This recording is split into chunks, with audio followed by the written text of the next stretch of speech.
What's the most requested Loona line? Shut the fuck up. Yeah. Or, come on, you know why. Or, wow, I feel so loved here. If it's like a child. I'll have children ask me to write. Shut the fuck up. I remembered we did that line and Vivian was like, I don't know, because this is my only line in the episode. And they were like, we don't know if we're going to use it, but we'll try it out. Very funny. And people just loved it. They loved it. It's incendiary. Eminem, get in here. We're going to Lululand.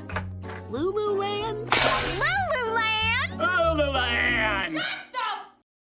What's up? Welcome to the podcast. My name's Joe, and today's episode is brought to you by FanDuel. What gets you most excited about a voice role at this point in your career? Because you've voiced so many characters. I would say truly like good writing. Yes, which is woefully overlooked sometimes in my industry. So seeing a character have that kind of evolution. A fleshed out, cool ass character that is well written. And allows me to like play at the top of my intelligence, I would say. At what point in the script do you get to understand that? Immediately. Give me 3 lines. Yeah. You can tell if the writing has been something that has been paid attention to 100%.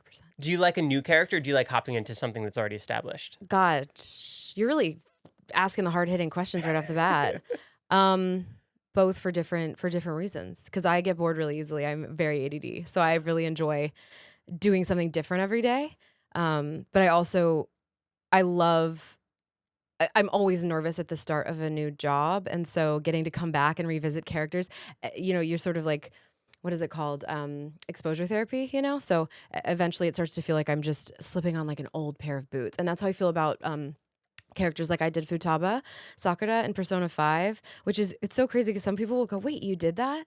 It's 10 years ago. And I forget that the first game came out 10 years ago. And there have been so many subsequent games since, and they don't, because I've done so much crap since, and no, that's like it's in the past for me. It's not, obviously, but it was one of my first big roles that like really put me on the map. So did Persona 5 feel special in that moment? Yes. Oh my God, it's a huge game. And also the other thing is, in some games, like there's always the dub versus sub debate in anime. There are certain JRPGs, like I would say maybe Final Fantasy, Persona, where most of the audience, the Western audience at least, ostensibly is playing in English. So if you don't buy Persona, I don't know if you're familiar with Persona, but with the Persona games, with all of them, they're all wildly popular in their own rights. But if you don't buy into the characters, if you don't fall in love with them, you are like DOA. So the dub of that game, it has to be good for it to do well. It's a huge part of it, the dub, So I was really nervous. I knew what a big deal it was. And I was actually offered the role of Futaba, which is crazy. It wasn't an audition. It wasn't. It was right to you. It was right to me. And it was only because I had worked with Atlas on a game called Shin Megami Tensei Apocalypse right before, on a character named Asahi, which I'm really proud of myself for remembering. And apparently, like, the team, when they were kind of trying to, like, when they were casting it, they were doing like the Charlie Day meme of the red thread and everything, and trying to bring in some new people, and bring in some new names, I guess. And someone said, I heard what I wanted for Futaba in this character named Asahi that I did for the previous game. So a lot of us actually believe Cassandra Lee Morris, who voices Morgana is in, Mona is her nickname, or his nickname, but is in that game. And then also Max Middleman was in that game, and then also was offered the role in Persona for Ryuji. So a lot of us got kind of like, shoved forward in the best way possible, and into that game, into the limelight, I guess. Did you play that game?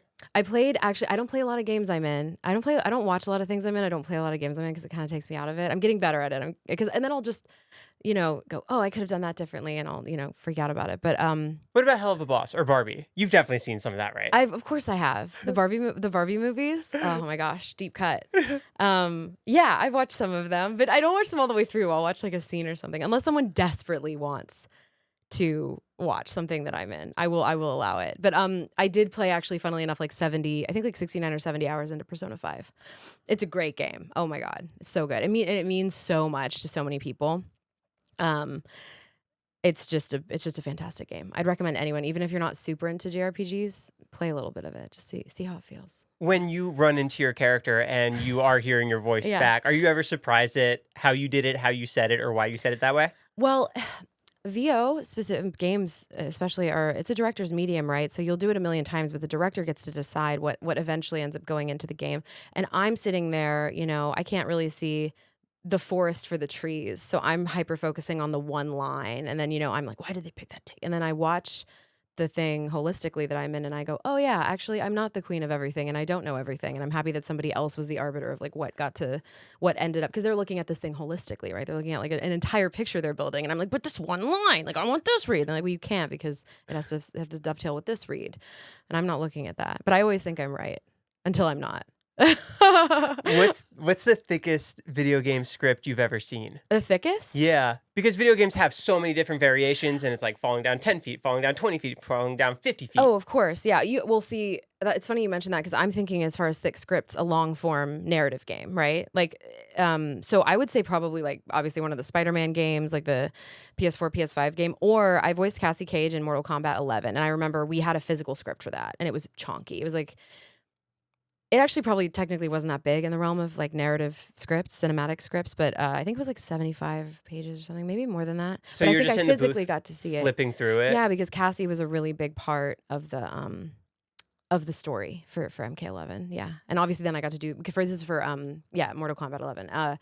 And I got to do that, and then you go in later and you do all the screamies. Yeah, that's like a separate session. What's up, guys? Real quick, today's episode is brought to you by FanDuel. Right now, new FanDuel customers can bet $5 and get $150 in bonus bets if your first bet wins. $150? Wow. That's right. Turn $5 into $150 in bonus bets just for getting started. And when every possession matters in the playoffs, FanDuel makes it easy to get closer to the action. From player props on your favorite stars to all the tools you need to back them up, FanDuel puts player research right at your fingertips. You can check stats, trends, and matchups all in one place and make your picks with confidence. It's everything you need all in one app, so don't miss your shot. So go to FanDuel.com or click the link down below in my bio to get started. What's up, guys? Real quick, I just want to share something that I'm genuinely excited about, especially with summer right around the corner. The Coffee Bean and Tea Leaf just dropped a limited time lineup inspired by Mexico's iconic frozen mango nata, and they are so delicious. Introducing the mango nata and the pineapple latte cold brew energy teas, available now through June 2nd. These drinks are super vibrant and refreshing and made with real fruit, bright yuzu, and a signature hint of tahini. So you get that perfect mix of sweet, tangy, a slight little spicy kick. And here's the bonus. They're powered by smooth Ceylon cold brew tea, plus green coffee and tea extract and vitamin B12. So you get a really clean, natural energy boost. It's perfect for that afternoon slump or when you want to treat yourself to something sweet and delicious. You've got two options. You've got the mango nata, which is rich and fruity with a little bit of heat, or you can get the pineapple latte, which is more tropical, really crisp, refreshing, and citrusy. You could see the pineapple chunks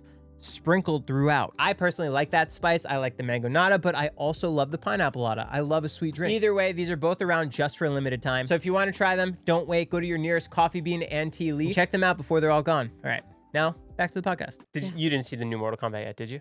No, is it good? Have you seen it? I love it. I'm a huge fan. As a Okay. fan of the game, the franchise, the last movie I did enjoy. Okay. Obviously, I think I saw the last movie. I think I did. It was a fun ride. I'm glad it happened. That's what people are so like, oh, I'm glad it happened. And now they're doing the second one and they're already in talks for doing a third one. Oh my gosh. I feel that way about a lot of stuff. I'm like, it's not for me, but I'm happy that this got made.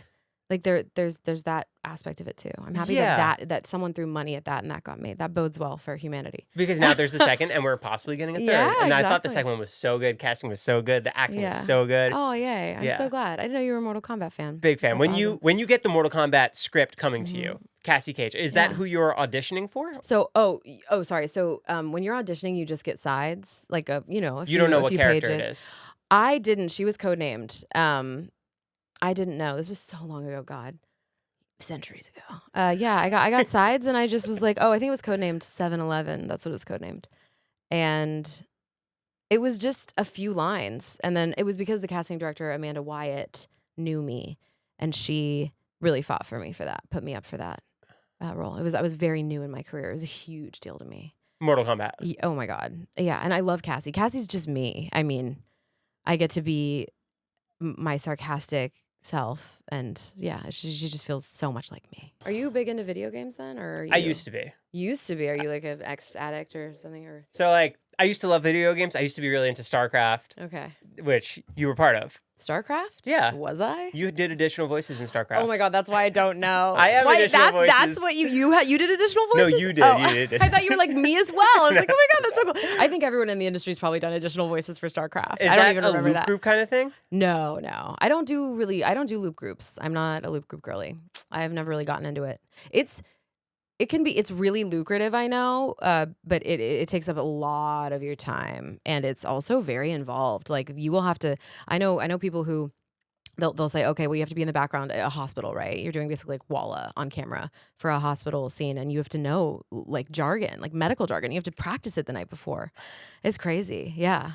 Not to say I'd never do a loop group, but I know it's very involved. It takes up a lot of time, and I like to rot and vibe and not do things sometimes, and just get my little coffees and go on hikes and watch reality TV. So yeah, it's not something I forayed into. You have such a long list of credits from video games, TV, movie. I've dubbed a lot of anime. You really have. Yeah. Do you approach each vertical of it differently than the other? Are video games different than TV? Oh, you mean like animated TV or? Oh, yeah, 100%. Yes. With TV, like something like Helluva Boss. Well, the pandemic kind of screwed this for us, but before the pandemic, they would really try to get us all in together to record together. We rarely get to do that for Helluva now. We did for the pilot. But yeah, for video games, you're almost always by yourself. I know for some of them that they recorded together. I did a beautiful game called Tell Me Why, and I actually got to record with August, who was playing my brother, my twin brother. That's really rare. Yeah, super, super rare, which was so fun, and obviously like such a gift. I love it.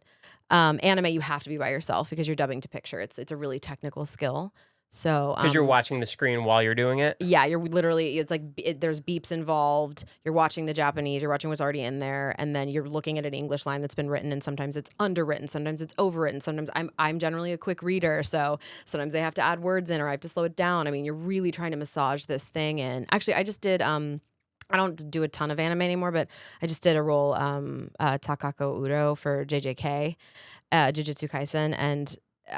I'm proud of myself because we were talking about me like watching things I'm in, but I watched the scenes and I was like, damn, good job, Erica. I loved what I did. They just called me in and they let me, Christy, the director, she just kind of let me do what I wanted. And it ended up great. Like she just kind of went, we want you for this. I was offered the role, which obviously I keep saying that. That is such a rare thing. Rare for me. But yeah, she just trusted me and she was like, I've been trying to get you in on this for a while. And yeah, just kind of let me go. She trusted your direction of how you're approaching the character? She was directing me, of course, but just like the vocal choice that I made. I made a really strong vocal choice immediately, and she just went with it. I just loved that. I thought that was such a great collaboration, and I just love her too. And yeah, it's so flattering when somebody, has you in mind for something like that. I'm so curious what your first reaction was to Helluva Boss. Helluva? I thought, I've said this so many times, so forgive me for repeating myself, but I got the sides. I was a requested audition, that one. From Viv?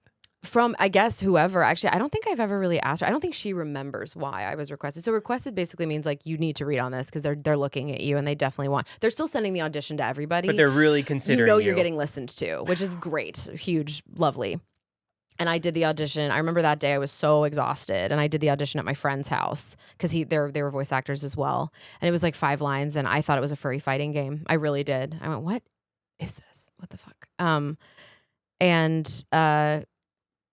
Yeah, I sent it in, and then it ended up being this big pilot record. And the thing about pilots, as anyone in the industry knows, on camera or otherwise, they generally don't get picked up. You'll do the pilot, and then you hope it comes out, and you hope people love it, and it goes forward, but.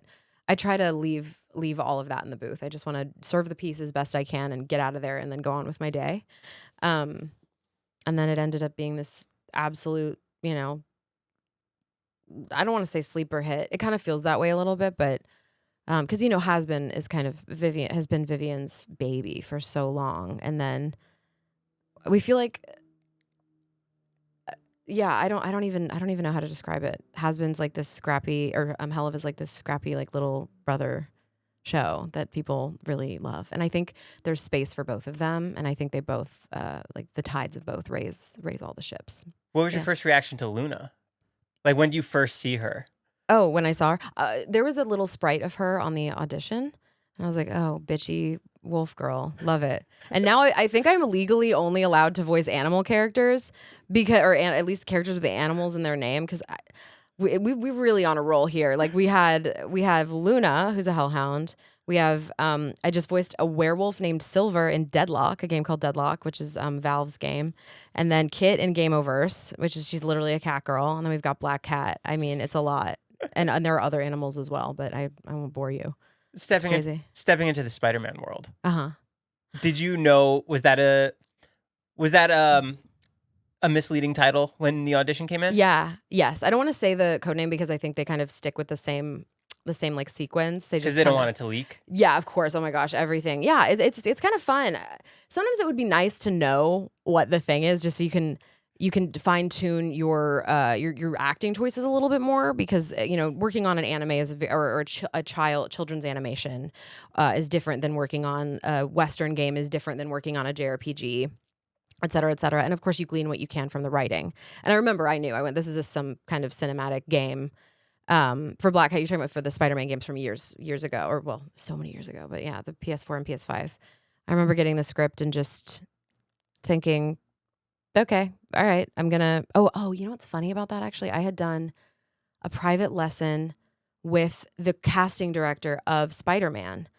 I assumed it was all cast. I had just done a workshop with him. Jeremy Hall is his name. And I just thought he was so lovely. And so I worked with him privately a couple times. And I remember I actually read MJ's script. And that was obviously already well cast. It was just a script that essentially, like, he was allowed to use it because the game was already in production. The audition had already gone through a long time ago. Just a training thing. Yeah, just a training exercise. thing. Yeah. And I remember he gave me the best note, which was it was a scene where Peter is injured and he's crawling through a window, and he's in a fight with MJ. And she's upset with him, but he's also really bloodied. And I remember I approached the scene. The one thing I'm kind of always fighting against is my sarcastic nature and assuming the worst of things and sort of like imbuing my scenes with that. And I remember I was hitting the lines really hard and being very sarcastic. And Jeremy paused me and he said, "Hey, you love him still. You still love him, okay? And he's hurt. So we need to feel that." And that's something I've never forgotten. I was like, oh yeah, it's much more complicated than that. It's much more complicated than just like, fuck you, fuck you, fuck you. Because yeah, you can be in a fight with someone, but you're still very much in it, and you still very much, love the person and, want to work things out. And then I like weeks later, I got the Black Hat audition, and I didn't know it was for that game because I assumed it was well cast, but that game spent years and years and years doing mocap and recording and everything. And I came kind of in at the last like section of records, because Black Cat was she was a little separated, I think, from like the main game. And she was in 2 DLCs. It was so long ago I can't even remember. But anyway, yeah, read for it, did a callback, booked it. But it was kind of serendipitous, I think, that I got to work with him, and then I ended up booking this part. Yeah, because at the time I thought, oh my God, that's way above my pay grade. I'll never be in a game like that. I mean, that's just, because it's Marvel, Spider-Man. Huge. Yeah, and I got to do mocap as well, which was really cool. So yeah. When you land a role like that, is that life-changing? Does that open up so many new doors, different doors? Yeah, well, I just think it all stacks, and it becomes your reputation in the industry. And I really pride myself on working in a lot of different facets of the industry. And that one is a huge feather in my cap, for sure. I love her. And I love how popular, obviously, like she is and continues to be. And I'm so happy I got to, reprise her for Marvel Rivals as well, like in this different iteration. But yeah, super lucky. I always joke, I'm like, it took so many people to put that version of Felicia together. The writing was so good. John Paquette, like the main writer, and Brian Intihar, and Bobby Coddington, Chris Zimmerman, all these people that helped me on the mocap stage. The writing was so good that I barely had to do anything when it came to those games. And I think all of these things kind of coalesced into this like beautiful rendition of Felicia Hardy that showed a side of her that other people hadn't really seen. And so many amazing people have given her a voice. It's an honor to like have the mantle right now. I struggle to take ownership of any of these huge characters that are so larger than life because so many people have voiced them. But Felicia has definitely a very special place in my heart. Yeah. What do you think the connection is with Felicia and the fans? Why do people love her so much?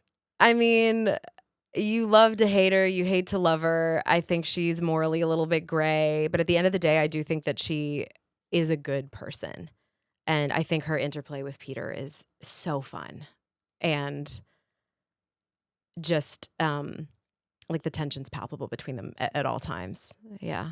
I do think I've decided, anyone can decide whatever they want regarding Felicia Hardy, but I do think that at the end of the day, she's going to do the right thing. And at the end of the day, she loves Peter. So, yeah. When you go in for the record for Black Cat, how Which for the Spider-Man games? for the games, Okay. how sure of the tones and the voices are you right at that day? Or are you figuring it out as you're seeing the script? As far as I never like to go in with a super specific idea because again, it's such a collaborative process. So With the director and the... absolutely, I had done an audition and a callback, so I had some idea of what we wanted to do. But yeah, we really molded it like in the moment. And yeah, I think I did a VO session, and then I got to go do some of the cinematics, mocap, not the stunts. Let me clarify. But you did do the mocap. Yeah, it's facial capture and all that. Yeah. So cool. And that was it's again like a huge gift because a lot of productions don't have the budget to do that. So. Yeah. When it comes to other things, though, I'll audition and then I'll go in, and this is why I don't like to practice too much. I love cold reading. I love being a little more off the cuff because you'll go in and go, okay, did we want to do what I did in my audition? And they'll go, okay, so this is what we liked about the audition, but we'd like to change it. We'd like to try a few different things. They'll change it then and there. Yeah, exactly. Yeah, depending on like how much time we have. Yeah. Do you ever get a big audition and you're like, I'm not in the zone right now. I'm gonna come back this tomorrow and submit it. Yes, depending on what the due date is. Yeah. If you have time. Some of my best auditions, I will say, are ones that I just had to do. Because you're not thinking about it quite as much. It's always the ones that you're not thinking about. Actually, when I booked Cassie Cage, I was up for a role in another big game, and I didn't get it. I was like the second choice. And I was so hyper focused on that, and then I just like read for this game. 7-Eleven. Well, I don't know what this is, but. And turns out Mortal Kombat. Something else, yeah. That's what I've noticed, that like something else will come around and kind of sideswipe you and knock you on your ass and be like, oh fuck, I never thought about this. Yeah. How true to your original audition of Loona is to what we see now? Super true. The exact same. Oh, yeah, it's the same. Well, she was a little more two-dimensional in that pilot, of course, because it was just like fuck you, fuck me, blah blah blah. We've seen so many more facets of her. And finding those has been really interesting, actually, and kind of freaky for me in the beginning because I was like, okay, how do I remain Loona but also show that she's got a soft underbelly? Because I didn't want it to sound out of character. And then I realized I was overthinking it, and I just did it, and then it sounded great. So, yeah. And we have a great director. I mean, obviously, Vivian Madrano, and then Richard Horvitz, who's just the best. Did you take lessons from Richard before? I did take a class with Richard a long time ago, and I was always late to his class because I was recording Barbie. Did he remember that? Oh yeah, absolutely. He was great. He's so funny. I love his perspective. He's such a collaborator too. He could so easily, I've said this to him, he could so easily have just been like, I'm like, fuck you, you're gonna do what I want. I'm queen bitch of shit fuck mountain, and I don't care about what you want to imbue into this character because I'm Richard Horvitz. Like I'm the king of animation, which he is rightfully. I love that I called him both the king and the queen in the same sentence, but I mean he is. But no, he came in and he's so I love working with people that I know as directors because you just see this like beautiful, caring side of them. I don't know how to describe it. I love it. You see this like softness and yeah, I don't know. I feel like I see this whole other side of some of my friends of like Richard. Yeah, I always loved Richard, but I love him so much more now that I get to work with him as a director and that I've gotten to travel. We get packaged together, the Helluva people. The cast, we get packaged together and we get to go to all these cons, and I just love hanging out with them. I really love them all. Yeah. What do you learn from a guy like Richard Horvitz who's been voicing all these iconic characters for the years? Oh my gosh. And the way that he approaches directing. He leaves his ego at the door, and I love that so much. It's so easy, especially when you're with someone like Richard Horvitz or even me. I remember at the very beginning of my career, because I was pretty off the jump working quite a bit, and I'd take a class and someone would give me a note that I didn't like, and so I felt like I was sitting in my little ivory tower that was comprised of just like my craft and going, well, fuck you, I'm working. So why, like, I don't believe you. It was all or nothing. It was so black and white, and understanding that there's like room for nuance there. There's room for a gray area of you can take a class and you can take the little crumbs that you like that work for you, and then you can leave the rest. And the whole world isn't trying to attack me or anything like that. I had a thought about Richard specifically. Oh, it's because like he'll say, okay, here's my direction, and then I'll say, hey, can I try one more? And then I'll do it. He always lets me, and then he'll go, oh wait, I love that, And I think that's really lovely. I love that he just kind of is always willing to collaborate, always willing to hear someone else's take. And that's what creates the best product. And I will tell you, not everybody is like that. It's rare, but there's a lot of egos in this industry. Do you know how Vivian found you? No, I need to ask her. You maybe about the requested audition? I don't know. I can't remember who it was. Wonder what role that was. Oh, I don't Like think, where she found you from. I think the story is that somebody said you should definitely have her read on this. I don't think she knew me from Adam. Yeah. So I'm very lucky. Very, very lucky. I'm glad I did that audition. I remember I was feeling very spicy that day. I just didn't want to do anything. Yeah. What was your first reaction to hearing Blitz and hearing the dynamic? Brandon. So we did that. We did the pilot together. And Brandon, I don't think had ever done voiceover. And so he'd do this amazing take, but he was off mic the whole time, And I just was like, where am I? What am I doing? And then I remember I hadn't, for some reason, some wires had gotten crossed and I hadn't gotten the script. And so I got it like the morning of, and I had to sing a song and I had to voice every like female character, I think, in the pilot. And I just had no idea what was going on. And then I had, Brandon next to me spastically flailing his limbs and like ruining these takes. I've told this to him. I love Brandon. He's so wildly, wildly talented and so consummately himself. And that is his superpower. And I love that. But yeah. And then Richard was in the booth and I can't remember. Yeah. Oh, Brock was in the booth doing Stolas. Everyone was great. It turned out great. But yeah, I remember I didn't want to say anything, but I want to be like, Brandon, you have to stay on the microphone because the take won't play. They can't use it. How do you think Loona's evolved from that pilot episode till now? Are you aware of what's happening with her while you're reading the script, or do you have to watch it back to understand? I'm aware of what's happening, but I have it all in my mind's eye. We have to be very good imaginers when we're doing VO. But yeah, they animate to our performance. And so it definitely feels more fleshed out. I'm a very visual learner, So yeah, it's almost like I'm seeing these little microcosms of her life and then getting to see it all put together in scenes that I didn't necessarily record for.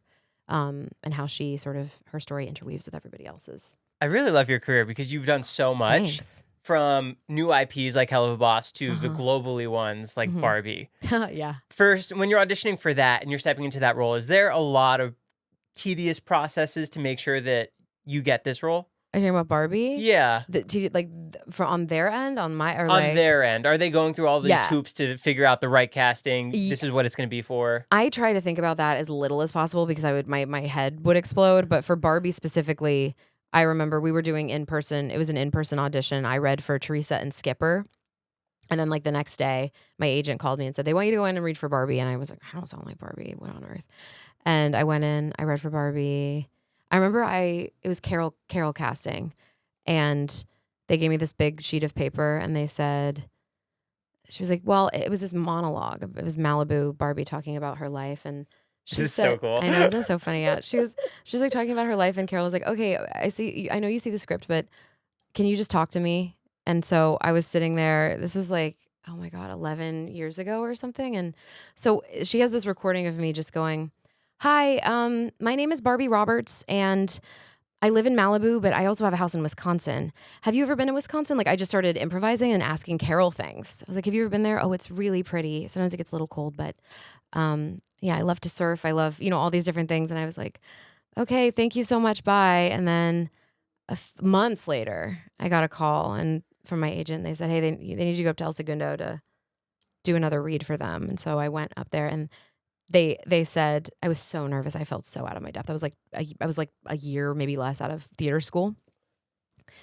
And they said, welcome to Mattel. And they gave me a huge basket of Barbies and like these beautiful Barbie like paraphernalia. I have it somewhere. Oh gosh, I need to go dig it out.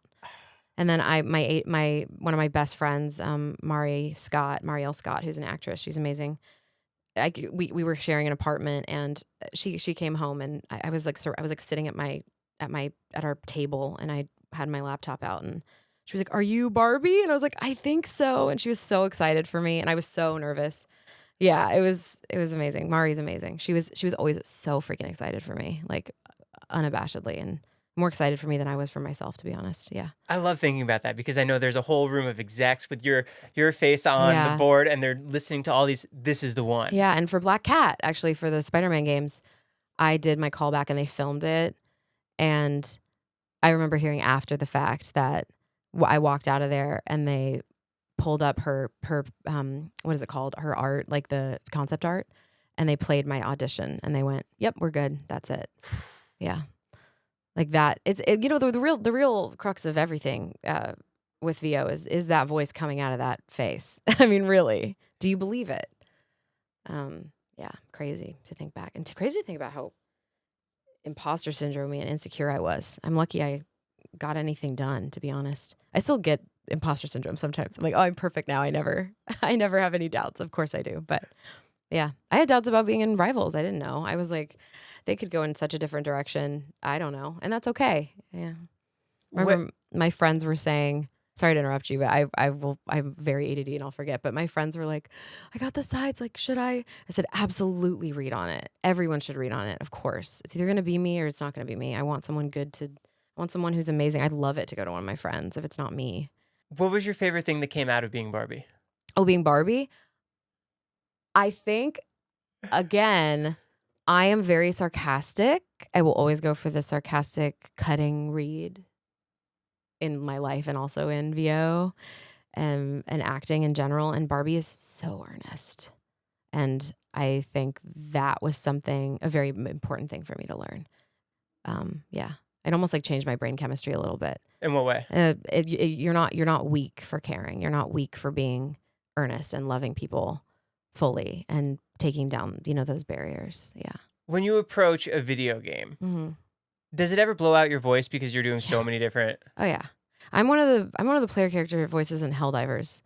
I've screamed so much. I actually have permanent vocal damage from screaming so much. Yeah. Do you hear my rasp a little bit? Yeah. So I don't have a node necessarily, but I definitely have a lot of like The buildups? pre-nodular like pseudo node stuff going on in my throat.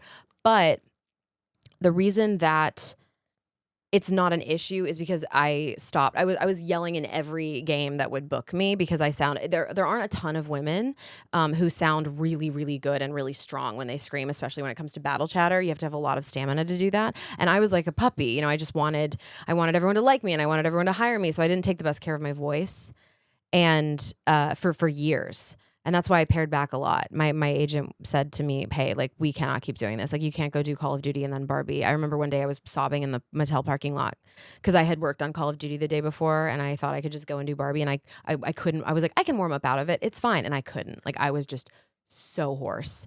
And then finally I went to a laryngologist and she said, yeah, you've got some stuff. Shit, I can definitely lop that off for you. What does lop that off mean? Like cut the nodular stuff off, I guess. I don't 100% know the terms. This is embarrassing because my dad's an ENT, but Literally perfect. yeah, he scoped my throat for me, which is so nice. Free services. But she said I can lop that off for you, but she said it would change the way you sounded and it would make your voice like clearer. And I said I don't want to do that. She didn't recommend that I do that. She said, honestly, as long as you can still do the things that you can do everything you need to. I think it's a problem. Okay. Yeah, fix it when it's a problem, and it hasn't been one because I have been taking on less of that work. My agent and I decided that I'm not going to take on anything that is any yelling that's not attached to a role. It was a really good excuse to sort of pare things down and focus on my personal life a little bit more and like my personal health and everything. So yeah. What role blew your voice out the worst? Oh, probably one that nobody would care about. It would be like. Something no truly like can Nobody you do played this game.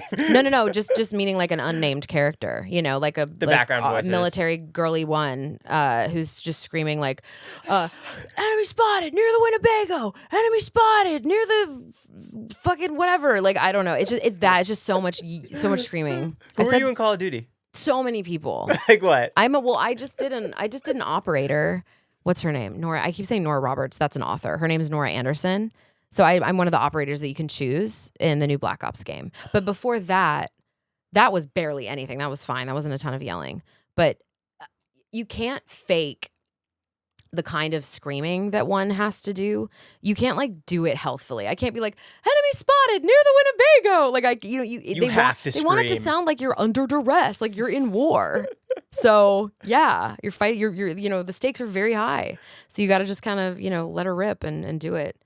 I'd say the last big one I did was Helldivers, but they were very kind to us. They definitely did not abuse our voices. I knew what I was going into, and it ended up funny as hell. So I'm really happy that I did it. Are there any roles or IPs that you've done that really set you forward for the next role? So like if you did do Dragon Ball Z and then the creator did something else and they brought you along. Does that happen a lot? Yeah. Again, I don't really pay attention to the inner workings of anything, but I'm sure, yes. Actually, funny you mentioned Dragon Ball because I voiced a character named Chilai in the Broly movie and going forward in certain things. And the reason that Ross O'Donovan reached out to me to audition for Kit in Gameoverse, which is a pilot that comes out with Glitch Productions that comes out next week, is because he saw me in the Broly movie. So that's not exactly an answer, but things like that do happen. Oh, we heard you. I loved your work as Futaba. Like I did a character named Augustine DeVries in the recent Outer Worlds 2, and one of the people over there was like, "I love your work as Futaba," which is so funny because it's such a different vibe from something like the Outer Worlds. It just was like, "Oh my god!" Also, I forget that people know my work. Like it's always still jarring to me because I just am like, "Oh, I'm Erica. I'm just Erica. Like I'm just a." I never want to lose that drive to have something to prove, in a positive way, not in an aggressive, weird way. What do most people come up to you and notice you as, without a specific con of like a Helluva Boss panel kind of thing? I'd say Helluva. Helluva took over everything, man. Yeah, I'd say Demon Slayer is a pretty big one. Obviously, still Persona is one of my bigger ones. Yeah, I think so. I've done so much stuff. It so runs the gamut. Like, yeah. Would you say people who play video games and are familiar with your work are more connected to you than people who watch a TV show? Because they're more interactive rather than just seeing what's happening? No, I think everyone is such an individual. They attach their own meaning to things. I will say with video games, you're spending more time with people. But again, this is the problem. I'm part of the Helluva, fandom. So, or I'm at least like next to it, peripheral to it. No, you're in it. I mean, I'm in it. I mean, yeah, I suppose. Yeah, I'm in it. I am. Those fans are really, really invested in the story and the characters. So I can't say that a game I've been in is more or less, has like a more or less involved fan base than them. What's going to happen in season 3 of Helluva? It's so funny. I can't tell you. I'd get sniped like right now. It's going to be great. Viv is like in the closet. Yeah, they have just announced at Level Up. They just announced season 3. Yes, and that season 3 is going to have 2 parts, 15 big chunky episodes. They're all going to be on Prime. We're all so excited. Daddy Prime, thank you so much. We love you. And Loona has a song, and there's some really good stuff in there. I'm really excited.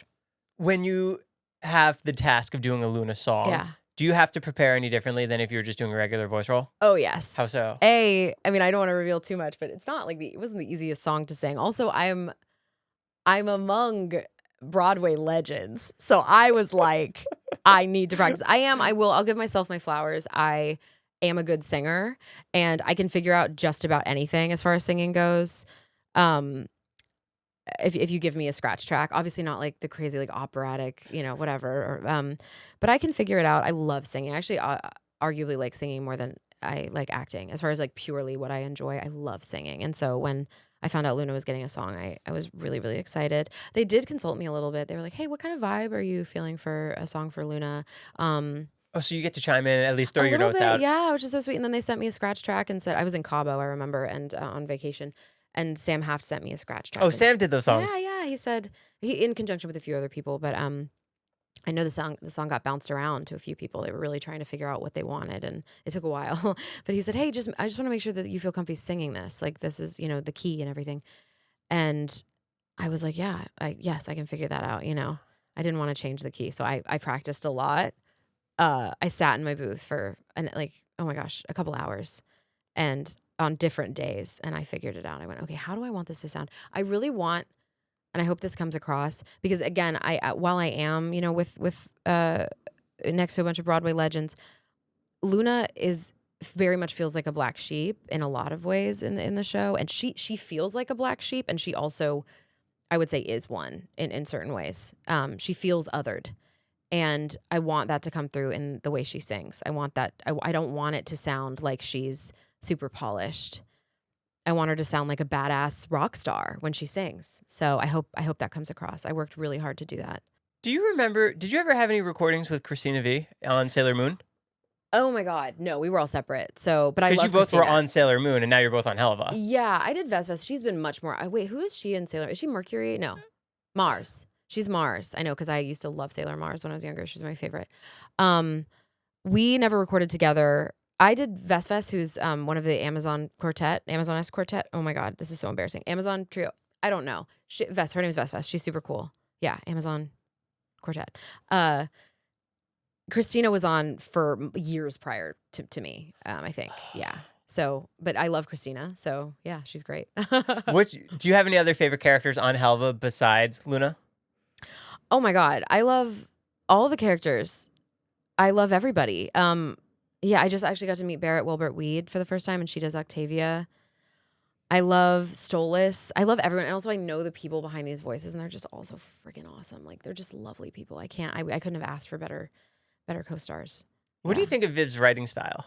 Oh, I love it. I think it's great. And also, again, she's super collaborative. So if I have a different idea for something, I'm allowed to just, try out whatever I want.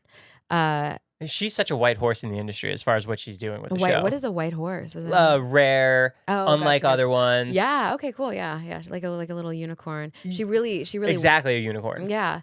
She I'm loving seeing this like indie animation going mainstream, or like basically just getting more eyes on it and becoming. It just paves the way for like another thing to happen. It's badass. We love an underdog story, and I've also been fortunate enough to work on a lot now of this sort of more indie stuff. I did voice like almost every female character on all Smiling Friends, which I love Smiling Friends. If I were to have to, pick a couple things to, characters to pull for a reel, I think most of them would be from Smiling Friends just because they're so fun.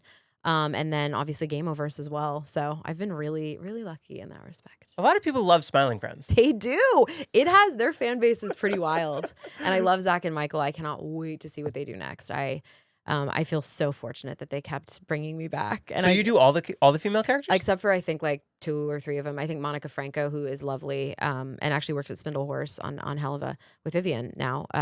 She voices a couple. I know she's Charlie's girlfriend, and then she's a couple other ones. But no, I did like most of the heavy lifting on the female characters. Yeah. When you do this, when you work on the same show and you're doing multiple characters, how do you make sure to differentiate them? You just talk about it. You try it out. You go, okay, do these people talk to each other?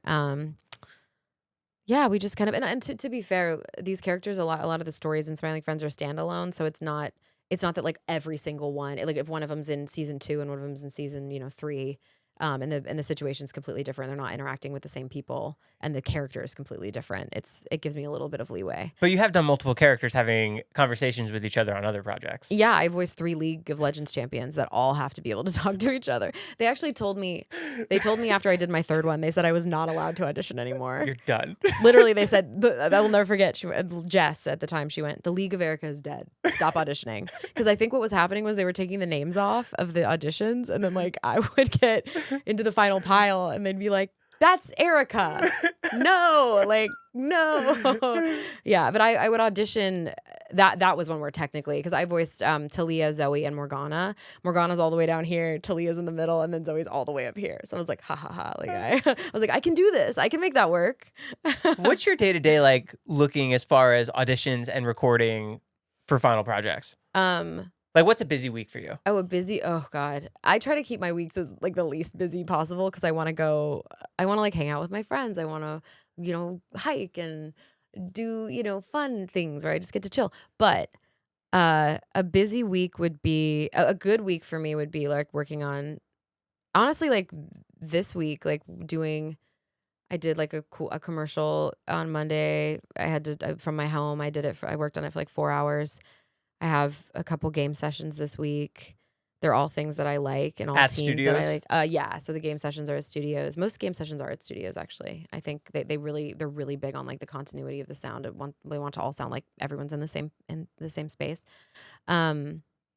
Yeah, I used to be, for the first 8 years of my career, I was just working on everything. I mean, I was working like 8 hours a day. I would be in Marina Del Rey I'd get up at like 6:30. I'd drive to Marina Del Rey. I'd record at Side LA for 4 hours, and then I would eat lunch like in the car on the way coming back over here, and then I'd record at like Cup of Tea for 4 hours in Burbank or something. But yeah, a good week for me would be like doing a session on Helluva, doing a McDonald's commercial, and then working on a couple games. Like, that would be great for me. Yeah. Can you give me the McDonald's voice?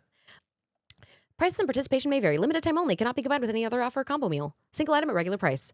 Things like that. You do talk fast. Yeah. So I love the speed read. The reason the reason I have job security with McDonald's is because I can pronounce sausage McMuffin pretty quickly without like a nose knock. And then, which is that sausage McMuffin, you know? And then I can speed read the legal, and I can also sing the ba-da-ba-ba-ba. So like, yeah. But it's like, run to McDonald's for blah, blah, blah, blah, blah. Shorts and tees on, or like run to Old Navy for shorts and tees on sale, blah, blah, blah, blah, blah. But if you're doing a TV ad, right, you're going to be like, hey, you can get 2 sausage McMuffins for $2 only at McDonald's.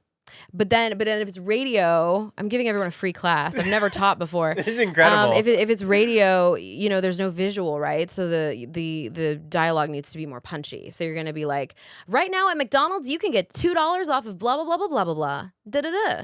Yeah. Whereas a television ad, you already have this beautiful visual, so you're the underline. That's what I was always taught. Yeah. What was your favorite ad you've ever been? The one that was the easiest was I was the voice of for Principal Financial. And so all I had to say was, and I just made really good money off of it. And I had one line, and it was just, Principal, we can help you plan for that. That was it. And we did it a million times. And it was like, they were recording that one line. Yeah. And the team was awesome. I mean, it's a huge deal to do these big, you know, campaigns. And I don't book them very often. There was a period of time where I was booking them a lot. What's really funny is you'll be in vogue one year, your voice will be in vogue one year and then not the next, like for years. What do you mean in vogue? In vogue meaning like if they're saying, okay, so for years they were like, we want a J-Law, Jennifer Lawrence, Scarlett Johansson type. Obviously my voice is very like in line with that. And then for years they're like, no vocal fry, no this, no rasp. We want it really clear and crisp. I'm never gonna be that girl.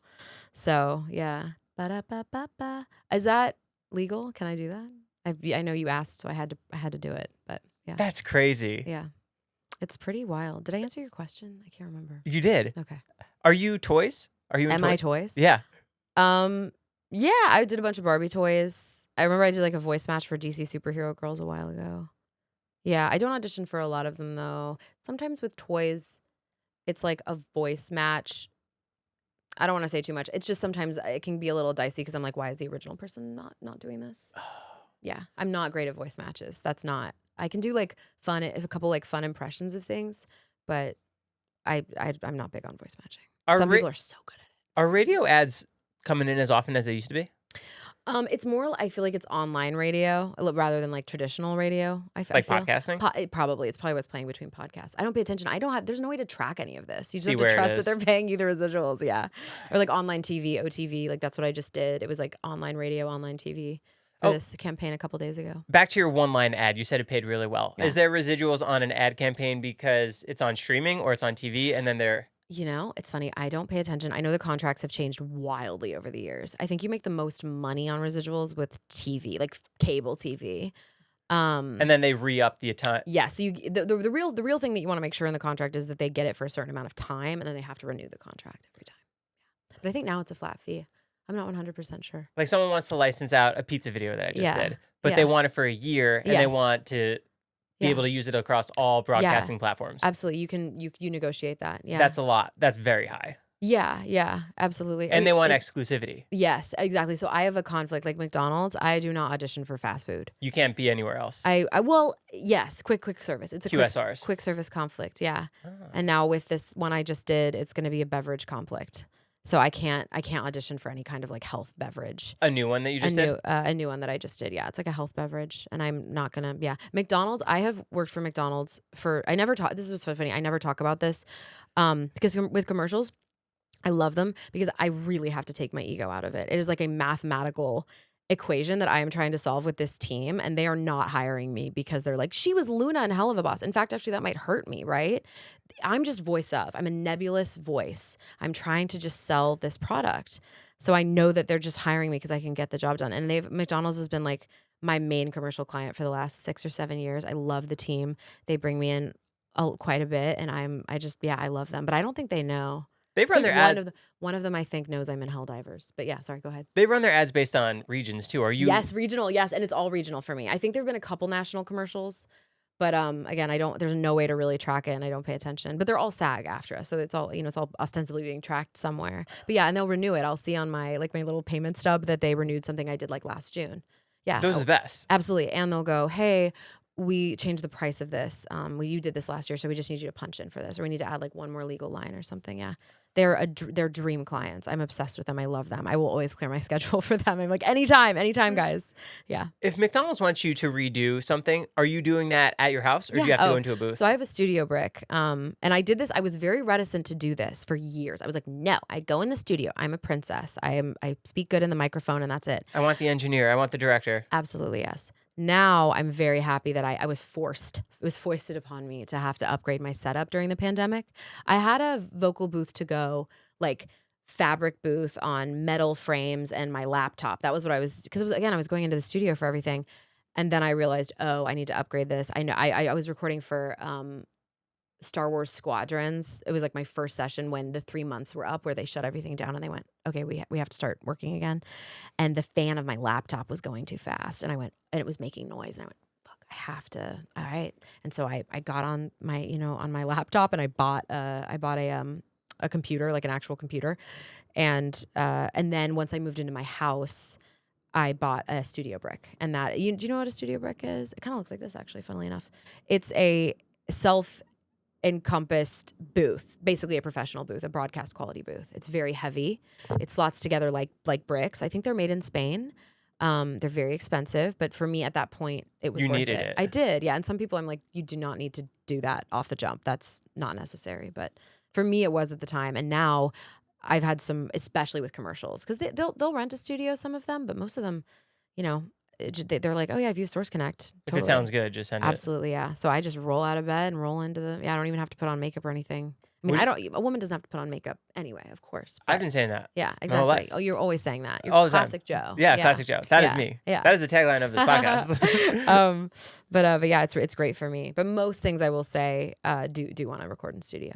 Or if the option is there, I'll go, yes, please, somewhere near me. I appreciate. Right. Yeah. But a lot of people don't feel that way. A lot of people want to record from home. They do not want to leave. And I'm like, no, I don't want to deal with having to engineer myself. If somebody wanted to do voice acting, what microphone would you recommend they get? Oh God. Okay. Like, what's the tiers? I would Beginner, say, mid, pro. Yeah. So I would say I had an AKG C214 for a really long time. It's a really good microphone. It's not crazy expensive.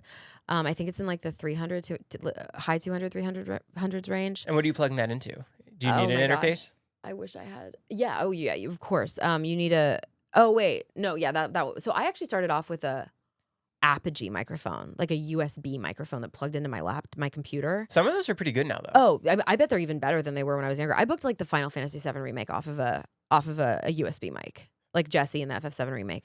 And it's really actually not when you're auditioning, not if we're talking broadcast quality booth, but if you're auditioning, it's really less about the microphone. It's more about dampening the sound around you and above you. That's what makes it or breaks it. I would say if you were gonna invest, get a Focusrite Scarlett. That's a great interface. I have a solid state Logic 2 now. I now have my Focusrite plugged into my Cloud Lifter. It's plugged into my Cloud Lifter and then plugged into my Shure SM7B, which I know you're well aware that you must buy them. AKG C214, plug it into a Focusrite Scarlett. That's like a classic interface. I love that I'm talking about this. Like I know what I'm doing. Now I have a Neumann TLM 103, and the only reason that I bought that microphone, that's an well over $1,000 microphone. It's because it is resoundingly a microphone that nobody will ever complain about. Like when they ask what your setup is, especially during the pandemic, because they can be very strict about microphones. No one's gonna go, oh, that's not gonna work about a Neumann TLM 103. Yeah, because I was gonna. And they're not touchy, and like they're not like you don't have to baby them. As far as like where I am, I'm flipping and dipping all over the booth. I love that I'm saying that, and then I'm like, Brandon was moving too much. Like I do the same thing, so I'm projecting clearly. But yeah, that one I don't have to baby. It's just a really good baseline professional microphone. I was going to go to Sammy's camera and just have them upgrade my entire podcast setup because I have video drift or audio drift on these mics and those Uh-huh. cameras. Oh, interesting. So every 10 Okay. minutes, I have to make a cut and then move the video over one frame to make sure it matches no. perfect. Don't do that. So- Yeah. It's wild. I hate tech. It's a miracle I get anything done, truly. Like, There's always an issue. there is always an issue, especially when I stream. Always. Because I stream, like, I crawl out of my hole, like, once a year and stream. I just bought new $2,000 cameras, but they don't have the soft skin focus that these cameras have. Bitch. I was wondering why everyone looks so snatched on podcasts. This one has a little soft focus. That's why I Okay. really like this. Yeah. But sometimes when it gets a little hot in the room, they stop recording because they overheat. Oh. These never overheat, but they don't make us God. look as beautiful. God.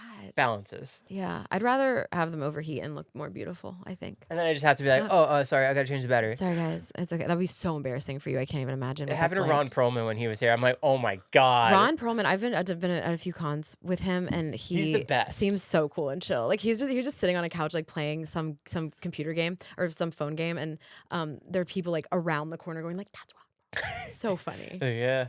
He's not even looking up. Like, yeah. I went to lunch with him after, too. It was crazy. Was he so nice? The Did you guys go to sweetest. Aroma? Where'd you go? We went to something cafe Oh, in okay. like somewhere else. Oh, okay, I gotcha. forget the name of it. But yeah, That's so cool. yeah, he was Ron really cool. Perlman, damn. Okay, you are a very good interviewer. I'll give it to you. Oh, thank you. Yeah. Yeah. Wow. Damn. I'm ruined for interviews now.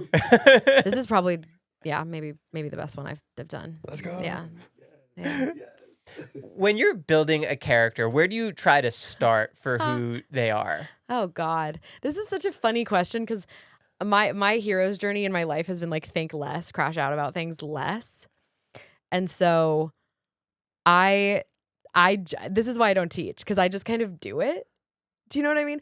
If I always say, unless there's an age restriction or an accent, You follow the emotions of what you see and where it is. I generally get a lot. I will skim. Sometimes I'll give you like 3 pages of character description, and you're just like, okay, Too all right. much. Yeah, give me the vibe, whatever. And sometimes, funnily enough, this is like kind of deep cut stuff. I hate to say like high level, but sometimes going against, because if you read too much into the character description, everyone's gonna do that instead of being like, actually, I'm just gonna read it and see what my take is on it. Because you want to differentiate from everybody else. Kind of sometimes, not to the point, not to like your detriment, not to the point where you've completely She like doesn't you've know how to completely lost read. the character. Literally, like, does this person know how to read? But sometimes I've always said, especially at this point in my career, I would rather someone listen to an audition and go like listen to 100 and get to mine and be like, what is that? Whoa, weird. Like not what we were looking for, but that's interesting. Than just be one of a million in the crowd. Is that a way to stand out when you're auditioning? I think that your special sauce, like just who you are, imbuing that into every read is the way to stand out. And it's really easy to drift away from that, I think, and get lost in like your special sauce, lost in the sauce of all the descriptions and trying to just sort of like Tetris together what you think they want, fit the box. Who are you in Cyberpunk? So many people. Meredith, Misty, Spider Murphy. Do you I audition for all those different people, or they just give No. them to you? So I booked Meredith. Meredith Stout was the character that I booked. And then they threw me some extras when we were doing the demo. And Misty was a small character.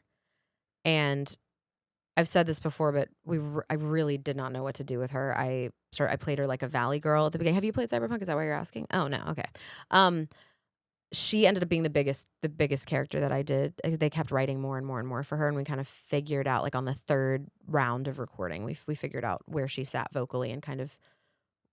I think because I was judging her, I was like, oh, she seems so kind of vapid to me, and then I realized that she was actually just really sweet, and and genuine and earnest. And I think in a world like Cyberpunk, like Night City, someone who is remains so soft throughout their trauma, because she goes through a lot. She loses her partner in a really traumatic way, and she just goes through the gauntlet there. And she remains so soft and kind. Well, she changes, but yeah, I love that about her. Can we fire through some fan questions? Sure. Favorite Loona episode? My newest favorite, I've always said it's Seeing Stars, but I'd say my newest favorite is yet to come out. It's in season 3. Oh. Yeah. I wonder what you think type of music Loona is into. Oh my God, burp. I would say she's probably into, I like a lot of hard rock. I would say I've used this as a touchstone. I think she'd listen to a lot of like high school Erica stuff like Breaking Benjamin and Coheed and Cambria and maybe like a little bit of 3 Days Grace in there. I did a video with Breaking Benjamin. What? Derek Huff asked me to come film a video for him from Dancing with the Stars. And I went out to a venue and he's like, okay, so we're going to film Benjamin from Breaking Benjamin. I'm like, okay, cool. It was the 3 of us on a bus and we were just filming, hanging out. Because Derek was singing, he sings on one of the songs. Whoa. Yes. Random. And then I'm standing, I don't look up Were anything. they so nice? The best. Oh my God. I don't look up gotcha. anything of where I am or what I'm doing. Yeah. I just walk out to the stage to see who's on stage. Maybe I recognize it. It's 3 Days Grace. They're back. I didn't know. With the original singer. I was at Louder Than Life and I was like Adam Gontier isn't here anymore and I hate it all. And then we were in like the tent on the side of the stage and then I heard they were like, oh yes, they're all back. And I was like, I did not know this. Like it felt very much like you're not my dad, you know, even though the new singer is great. But and I got to watch them and it was the coolest thing ever. I was wondering why there were so many people watching. Cause I was like 3 Days Grace is like huge. I feel like years ago, still big, obviously, but especially without Adam. But I didn't know. I'd missed the memo that they're both back. They were both singing, both of them together. Wild. Hand in hand. At Level Up, I booked a hotel room at Fountain Blue. And I'm going to, it's one of the hotels on the Strip. Okay, cool. And as I'm falling asleep, I can't because there's a festival right there, Sick New Yeah. World. Oh, yeah, Sick New World. So I asked to see if I could switch my rooms. They said no. So I started listening to it. I'm like, This is fucking Bob. it's I love Bring it. Me the Horizon. Oh Okay. my God. I went to Louder Than Life, which is a huge festival in Kentucky this last year, and like all of these bands were there. Korn. I see Breaking Bad. I fell asleep to Korn. Love Korn. It's the I really funniest love thing. Narcissistic Cannibal, actually. Like the music. Is that a band? Narcissistic Cannibal is a song that Skrillex did with Korn. And I was obsessed with it when I was in college. Yeah. Did you like From First to Last? I don't think.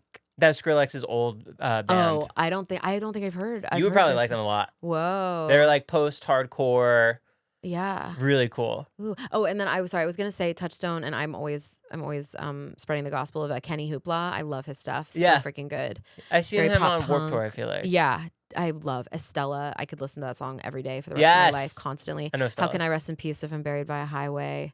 You like Under Oath? Silence is also an answer. Under Oath, I've heard of Under Oath, but I don't know if I'm not sure. The Used? Love The Used. Oh my God. Bert was supposed to come over twice. No. I Wait, know. can I be here when they're no, just kidding. Do you need help that day? Hey guys, I'm here with the water girl. Like I would die. Oh, I was gonna say, I've been to Level Up. I think I was there. What did I do? 2 or 3 years in a row. I was not there this year, but You were there 2 years ago and 3 years so ago. yeah, so I guess three years in a row, I believe. Don't quote me on it, but Sick New World is always going on while Same we're time. there. And I took JSX back, and it was oh my gosh, what's the band? Who was on your plane? The whole band. Spencer Sharness. Oh my gosh, what is the band called? Ice Nine Kills. Oh, yeah. And it's funny because like I don't know them. I've never met them, and I'm over here like I knew. I was like, oh my gosh. But they were that's on your Ice Nine plane. Kills. Yeah. That's cool. Yeah, they seemed very nice. Yeah. Do you go to Warped Tour? Warped Tour? No, I've never been. Didn't they resurrect it like last year? Was it good? Yeah. Yeah, the lineup's crazy. I think I was supposed to go, but I was too tired. But I did, again, I schlepped myself and all my, like 3 of my friends out to Louder Than Life in Kentucky because it's a huge rock and like metal festival. Who's the headliners? Okay. I don't know who the exact headliners were. Avenged Sevenfold was one of them. I think Slayer was one of them. And then there was Deftones. But like a perfect circle. I got to see Sleep Token for the second time. Oh my gosh. Holy crap. Violent Vera, In This Moment. It's too many to count. It was just insane. It was everywhere I walked. Oh my gosh. What's the freaking Ohio is for Lovers. Do you know Hawthorne? Yeah, Hawthorne Heights. Just so many. I missed Atreyu. I really wanted to see Atreyu, but I can't remember who. I almost interviewed Atreyu. Whoa. Oh, Yeah. you have music stuff. Yeah. Okay. I mean, all those albums are people that have come by, but then I have a whole bunch more over here on the side. I must be so boring compared to these people. No, not at all. Like, holy crap. Yeah, Deftones. Obviously Sleep Token was incredible. Evanescence was playing. They were there at Sick New Yeah. World. I Okay, fell so asleep. there's clearly a lot of crossover here. Yeah. Yeah. But absolutely insane. Insane. I know I'm missing a million that I saw. It was just an embarrassment of riches. It was crazy. I had so much fun. Is it like a festival grounds? Yeah. It's huge. You should go sometime. Yeah. I would love to see The Used in concert. I've never seen them before. Me too. I used to listen to, it's called Paranoid or Paralyzed. That song, Paralyzed. No, paralyzed by the same old antics back and forth like a walking spastic. Yeah. How can a fist fight be romantic? Yeah. Yeah, he was supposed to come over, and then I got sick, and then he was supposed to come over, and Keep he had bugging something them. come up. I know. Bug them all. Well, they live in like Australia, Oh shit. Okay. or he never mind. does. Yeah. But he's Oh my God, Spirit Box knocked my face off. Motionless in White was there. Do you like Electric Callboy? Never heard of them. You would probably like. I them. love one of my favorite bands. Have you ever heard of the Birthday Massacre? No. Okay, one of my favorite bands of all time. Seen them multiple times. You should check them out. Okay, back to fan questions. Anyway, sorry. Yeah. Do you think Loona from Helluva Boss would ever get her own spin-off series, and what do you think it would be about if it does happen? Yes, because I want that. I think it would be about her maybe being more involved, climbing up the rungs of IMP, or maybe going off and doing her own thing, maybe starting her own kind of like side hustle thing. I don't know. I feel like it's very nebulous, like where Luna's going to end up. I feel like a big storyline for her has been that she doesn't feel like she really belongs anywhere. So it's like, where does she belong? Something violent, I hope. She really needs to do something that gets all that rage out. This is an exciting time for the whole Helluverse because Dude. Viv's bringing back Zoophobia Yes. and yeah. Helluva Boss season 3. Wait, I didn't know that. Yeah, that was an Zoophobia. announcement at Level Up. What is that? That's a show that she was working Her on? first animated show. Okay, I did hear about. Okay, gotcha. Yeah, She's I doing it was again. camping with my friends when all the Level Up stuff was happening. So I'm in the woods like freezing my toes off and looking at all the Level Up stuff. I was like, this is very funny. That Oh, this no is where I way. am right now. Yeah, Yeah. it's awesome though. But anything could happen. Anything could happen. Yeah. What's your favorite boss in Persona 5 Royal and spin-off games? What's his name? The penis one, the penis monster. I feel like that's a stock answer, but yeah, his name is. He's an asshole and he's voiced by Kamoshida. He's awful. I'm pretty sure. Yeah, I forget who he's voiced by. Someone awful. No, not like the actor. Just I can't remember. If it was like Keith Silverstein or someone else.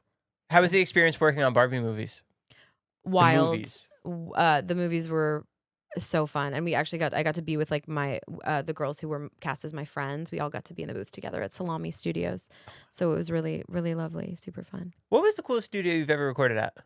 There are a million really cool studios, but I mean, I would say a mocap stage, right? Like a mocap stage is so fun, like wearing the Giants. suit, all the makeup and stuff. But I wouldn't say that's technically, a recording studio. But the ones, there are some crazy. This was more before the pandemic because I think a lot of stuff got really pared down. But like Lime Studios in Santa Monica, and a few of these, I forget what their names are, like something 11. They're these really nice commercial studios, and they have like full bars and chefs and the views of the ocean over on the west side. Yeah, I think game and animation studios are typically a little more pared down than that. So What were you sometimes recording at that one? Commercials. Yeah, commercials. Back when they did them more in studio. I think the I can't believe pandemic. you're the changed. McDonald's girl. Well, okay, I'm like one of a million McDonald's girls. I mean, I've been. Now, in my eyes, Oh my God, thank you. I think you're I the do. McDonald's girl. Thank you. Thank you so much. I hope that's like label the podcast. McDonald's girl. The McDonald's girl ? Exclamation mark. Explanation. For I think like Tennessee and like North and South Florida markets. Whoa. Tallahassee, you're not going to believe You're this. not gonna freaking believe this. Yeah. What other commercials have you done? Old Navy, like run to Old Navy for shorts and tees on sale. I did like a whole campaign for that. I was the voice of the Volkswagen ID4 when that came out.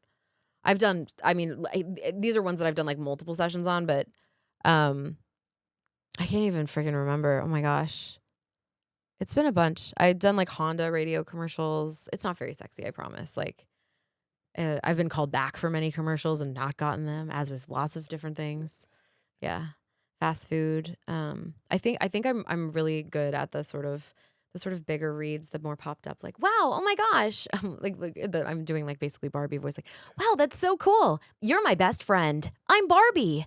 Wow, that's so cool. Your favorite color is black? That's awesome.